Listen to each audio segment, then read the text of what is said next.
Hello, good morning. सकाळी मस्त असा स्पंजी ढोकळा केला होता ब्रेकफास्टसाठी आणि सोबतच चहा म्हटल्यावर आहा! खूप छान असा आज ब्रेकफास्ट झाला आणि भांडी लावायला घेतली. भांड्यांमध्ये घरची भांडी कमी आणि शेजाऱ्यांचीच भांडी जास्त असतात. मी ज्या फ्लॅटमध्ये राहते ना, त्या फ्लॅटला गॅलरी नाही आहे. त्याच्यामुळे कपडे धुण्यापेक्षा हा गड चढून कपडे वाळत लावण्यात ना खूप रिस्की काम आहे आणि एक काम सरत नाही ते एक काम माझ्या पुढं हजरच राहतं. बघते तर कपाटावर खूप धूळ साचली होती. मग थोडीशी कपाटाची डेस्टिंग करून घेतली आणि आज तिला आणायला तिचे पप्पा गेले होते. तर येता येता ती हे कसलं सिरप घेऊन आली होती आणि म्हणे ब्रेडला लावून दे. या गोष्टींना आपण कधी पाहिल्याही नव्हत्या आणि पोरं ते आता स्वतःहून घेऊन येतात. आणि मी जेवणामध्ये आज सारखीच सिंपल अशी मेथीची भाजी आणि मस्त झणझणीत ठेचा केला होता.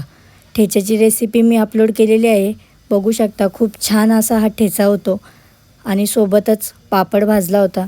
खूप मस्त असं जेवण बनवलं मी आणि जेवायला घेतलं. तर चला तुम्ही पण सगळे जेवायला या. आणि कसा वाटला आजचा व्हिडिओ नक्की सांगा. चला तर मग फ्रेंड, बाय. भेटूया पुढच्या व्लॉगमध्ये.